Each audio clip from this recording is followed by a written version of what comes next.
அண்டர்டேக்கரோட ஒவ்வொரு ரெசல்மேனியா மேட்ச்சுக்கும் ஒரு குட்டி ஸ்டோரி இருக்குன்னு உங்கள எவ்வளோ பேருக்கு தெரியும்? ப்ரோ இதெல்லாம் ஸ்கிரிப்ட் ப்ரோ. ரிஹர்சல் பார்ப்பாங்க. அப்புறம் பெர்ஃபார்ம் பண்ணிட்டு காசு வாங்கிட்டு போயிருவாங்க. நீங்க சொல்றது கரெக்ட்டு தான். பட் என்னதான் ஸ்கிரிப்ட்டா இருந்தாலும், அதுக்குன்னு ஒரு ப்ராப்பர் ஸ்டோரி லைன் வேணும். அப்போதான் ஆடியன்ஸ் கிட்ட ரீச் ஆகும். அண்டர்டேக்கர் ரெஸ்லிங்கில ஜாயின் பண்ணும்போது ஒரு ஹீலா தான் ஜாயின் பண்ணியிருக்காரு.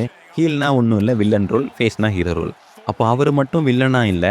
ஜாக் ராபர்ட்ஸும் வில்லனா இருந்திருக்காரு. இவங்க 2 பேரும் சேர்ந்து அப்போ ஃபேஸா இருக்கிறவங்க, அதாவது ஹீரோவா இருக்கிறவங்க, அல்டிமேட் வாரியர் அப்புறம் ஆண்டி சேவேஜுக்கு அகைன்ஸ்டா இருந்திருக்காங்க. 1992ல ஒரு மேட்ச்ல இவங்களுக்கு அகைன்ஸ்டா அண்டர்டேக்கரும், ஜாக் ராபர்ட்டும் தோத்துடுறாங்க. தோத்த கடுப்புல ராண்டி சேவேஜோட ஒய்ஃப ஜாக் ராபர்ட் சேர வச்சு அடிக்க போனாரு. அத பார்த்து நம்ம அண்டர்டேக்கர் பெண்கள் மீது கை வைப்பது தவறுன்னு அப்பவே பாகுபலி மூமெண்ட் நடத்தியிருக்காரு.